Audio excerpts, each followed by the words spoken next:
23শে December ছিল মেয়ের স্কুলে অ্যানুয়াল প্রোগ্রাম। আর এই প্রথমবার ও কোনো স্টেজ পারফর্ম করবে, তাই ওর থেকে আমাদের আনন্দটা একটু বেশি ছিল। এই দিন সকাল 10টা নাগাদ আমরা পৌঁছে গেলাম দাশমতী ভবন বা রবীন্দ্র ভবনে। এখানে প্রবেশ করার সাথে সাথেই আমরা দেখতে পেয়ে গেলাম শান্তাকে। সবাই শান্তার সাথে ফটো তুলে নিচ্ছিল, তাই আমরাও একটু ফটো তুলে নিলাম। এরপর এন্ট্রি পাস দেখিয়ে আমরা হলের ভিতরে প্রবেশ করলাম। হলে ঢুকে প্রথমে একটা সিট ধরে নিলাম। এরপর মেয়েকে নিয়ে চলে গেলাম গ্রিন রুমে। ও ছোটো মানুষ বলে ওকে কোনো রকম মেকআপের প্রোডাক্ট কখনো ওর স্কিনে দিইনি, কিন্তু নাচ করবে যেহেতু সেহেতু ওকে একটু সামান্য হালকা মেকআপ করতেই হবে। তো হালকা একটু মেকআপ করিয়ে দিয়েছি, আর ও খুব খুশি ছিল।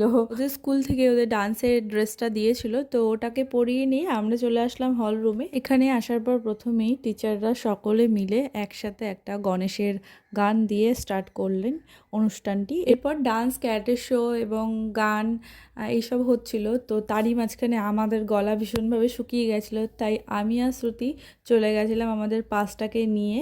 এই পাসটা দিলে তো ওরা কফি দিচ্ছিল ওখানে, তো সেটা কফি দুটো নিয়ে আমরা হালকা করে একটু গলাটা ভিজিয়ে নিলাম। আর এরপরেই ছিল ওর নাচের প্রোগ্রাম। তো নাচের প্রোগ্রাম স্টার্ট হওয়ার পরে ও বেশ ভালোই মোটামুটি নাচ করেছে। তো ও নাচ কোনো রকম শেখে না, স্কুলে যেটুকু শিখিয়েছে মানে প্রত্যেকটা বাচ্চাকে কম বেশি, তার মধ্যে কিছু বাচ্চা শেখে, কিছু এগুলোকে ওরা ফলো করে যে এত সুন্দর একটা পারফর্ম ওরা প্রত্যেকেই করেছে।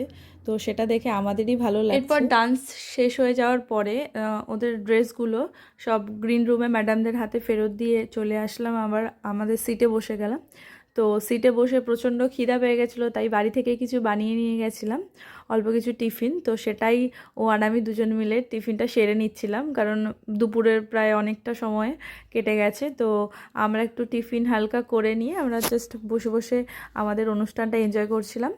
তো এরপর একটা ছোট ছোট বাচ্চারা মিলে সকলে মিলে একটা ড্রামা করেছিল, যেটা হচ্ছে দ্য সেলফিশ জয়েন্ট। তো এটা আমরা অনেকেই পড়েছি, প্রায় বেশিরভাগ লোকই পড়েছি। তো এরপর পুতুল নাচ হলো। তো সবচেয়ে শেষে ছিল পুতুল নাচ। তো পুতুল নাচ দিয়ে অনুষ্ঠানটা শেষ হলো। আর এইদিকে দেখো ও কীভাবে ওখানেও নাচ করছিল স্টেজে, আর ওখানে আনন্দ